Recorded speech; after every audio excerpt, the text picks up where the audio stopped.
déjà en parlé un petit peu ce matin, on a plusieurs formes d'investissement possibles. Bon, ça, il marche. Il marche avec les... Bon.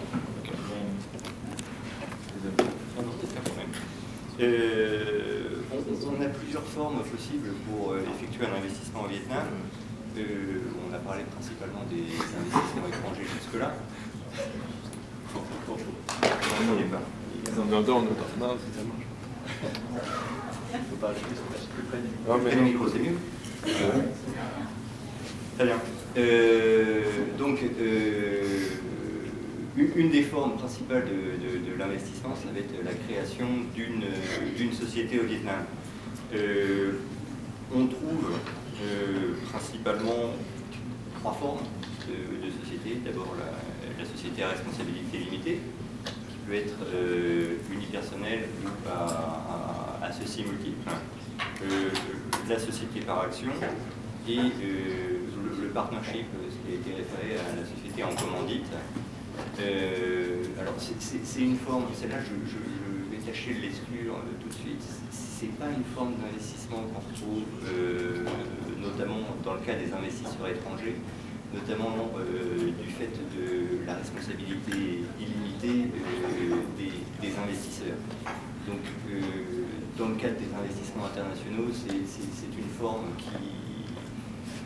qui est rarement retenue. Ça doit faire 15 ans que je suis au Vietnam, je pense qu'aucun de nos investisseurs n'a jamais choisi cette forme. Il y a peut-être une autre forme qu'on peut aussi, dont on pourrait parler plus longuement, qui serait les contrats de coopération d'affaires, qui sont une forme d'investissement, mais cette fois-ci la création de personnes, d'entités juridiques, qui ont été un peu plus à la mode il y a peut-être une vingtaine d'années, dans des secteurs assez spécifiques. Alors, je pense notamment aux télécoms, où on a eu, du fait de limites réglementaires qui interdisaient la création pure d'une entité juridique par un investisseur étranger, le recours à des contrats de coopération d'affaires dans ces secteurs-là. Aujourd'hui, compte tenu du mouvement d'ouverture du Vietnam qui vous a été présenté plus tôt dans la matinée, ce type de forme qui était spécifique pour des investissements dans des secteurs très contrôlés tend à disparaître. Alors, c'est finalement pour vous dire que je tâchais de me concentrer plutôt sur les sociétés à responsabilité limitée et les sociétés par action. Je ne vais pas vous faire un cours, hein, c'est pas l'objet, mais je voudrais essayer de vous présenter un peu les évolutions qu'il y a pu y avoir ou les points importants qui sont saillants dans le droit vietnamien des sociétés. Alors d'abord pour les sociétés à responsabilité limitée, vous avez deux formes principales. La première, l'entreprise unipersonnelle, et la seconde, l'entreprise, la société à responsabilité limitée, qui finalement est assez proche de ce qu'on peut retrouver en Europe notamment. Alors la première chose, c'est quand même une société de capitaux, c'est-à-dire que là, la responsabilité des associés dans les deux formes va être limitée à leurs apports. De manière générale, le capital social, on a, à part dans certains domaines particuliers, la banque, l'assurance, l'immobilier, dont on a parlé ce matin, ou certaines formes de commerce à multiniveau, on a relativement peu de secteurs dans lesquels on a un capital minimum à investir. Alors ça, c'est ce que nous dit le droit. Ensuite, en pratique, et là je vais rebondir un peu sur ce que nous disait Eric, dans le cas d'un investissement étranger, on présente un projet. C'est-à-dire que l'autorité de l'investissement qui va en faire l'évaluation ou l'approbation va s'intéresser notamment à son financement.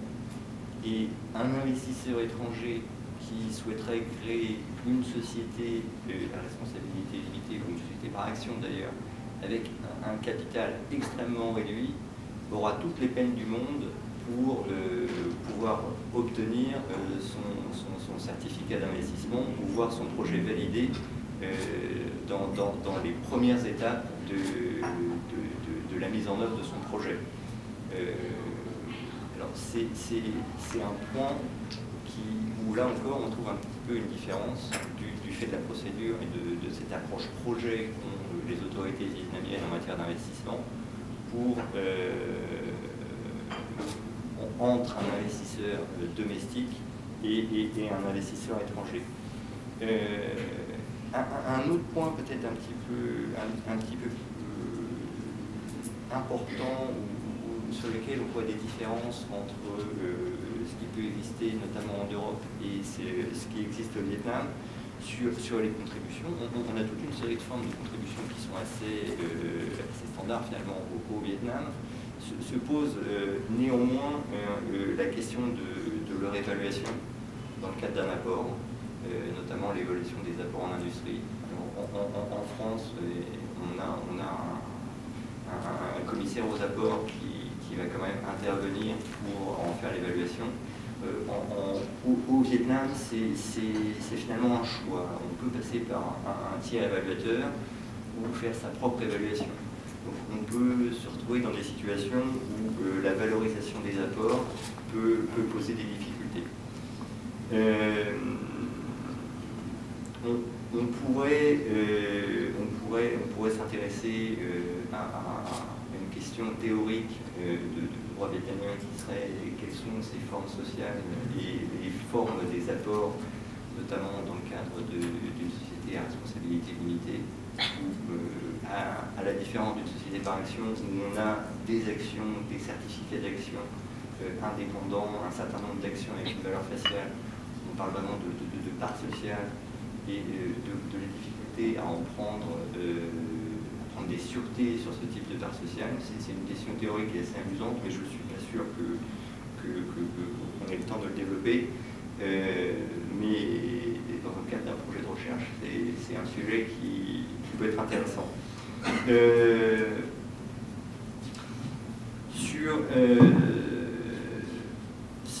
Voilà, c'est sur véritablement les formes sociales. Je vais peut-être me limiter là, mais je voudrais prendre un autre angle qui va peut-être être plus sur la gouvernance d'entreprise et voir finalement comment ces sociétés vont pouvoir fonctionner.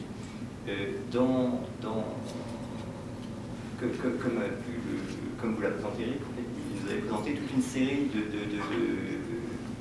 lois qui ont été passées depuis 1987 jusqu'à 2015 dans le domaine du droit des sociétés, tant pour les investisseurs étrangers que pour les investisseurs locaux.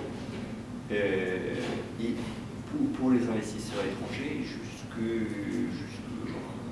2005, avec la loi sur les entreprises, la loi unifiée sur les entreprises, on avait ces formes co-entreprises, entreprises à 100%, dont la gouvernance d'entreprise était complètement absente. On avait quasiment aucune règle sur comment devaient fonctionner ces sociétés. On avait un représentant légal, la possibilité d'avoir un sceau. Ensuite, comment elle se structurait et comment elle fonctionnait relevait complètement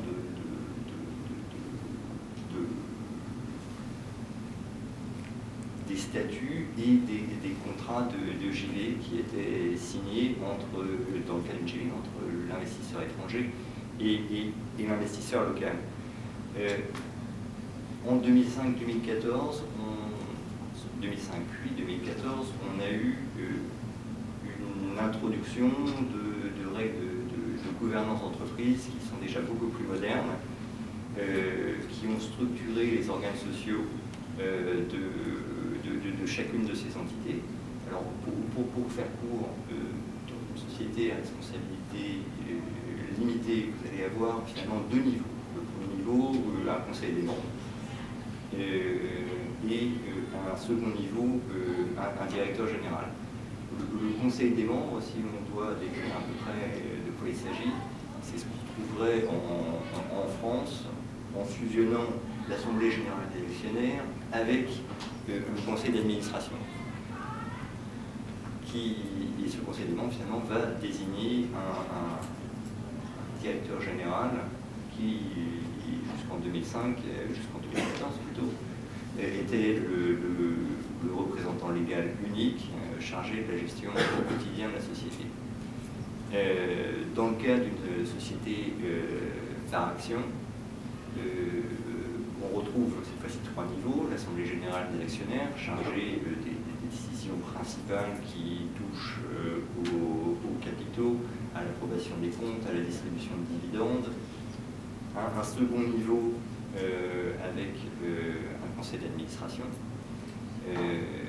dont les membres sont nommés par l'Assemblée générale des actionnaires, et enfin un directeur général chargé de la gestion au quotidien de la société. L'évolution positive finalement depuis l'entrée en vigueur de la loi de 2014, c'est qu'on a des règles un petit peu plus souples finalement pour la gestion de ces sociétés.